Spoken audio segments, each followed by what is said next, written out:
vizuri kwa kesho kuliko kupanga vyakula ya kesho. Tuombe. Baba, ni heri nikose chakula ya kesho kuliko kukukosa wewe, maana wewe ndiye chakula. Amina. Ndugu yangu, unajua lengo la neno letu la kila siku ni uhakika ya mlango wa mbinguni.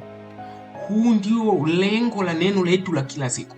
Unapokuwa na muda, jiulize swali hili: inatakiwa nifanye nini ili niingie katika mlango ule wa mbinguni? Kwa maana mbele yako kuna mlango mbili, mlango ya motoni na mlango ya mbinguni. Kwa hiyo kwa bahati mbaya nisije nikakosea nikafungua mlango ya motoni. Inatakiwa nifanye nini ili niingie katika mlango ule wa mbinguni? Kwa haraka haraka, mimi Joel kama mtangazaji wa habari njema ya mbinguni nitakuibia siri.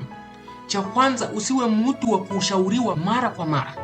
Kama wewe ni mtu wa kushauriwa mara kwa mara, basi huo mlango utaikosa na unaiona.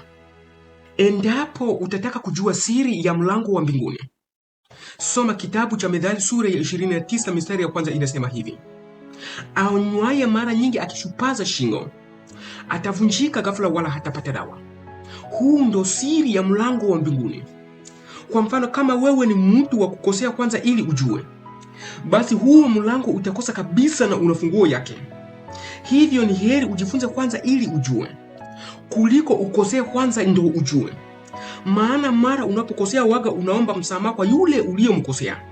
Hivyo haitakiwi uwe mtu wa kurudia makosa na kuomba msamaha mara kwa mara, sababu yule anayekusamehe kila siku atakapochoka utaitwa kaombaomba na amini utachukia.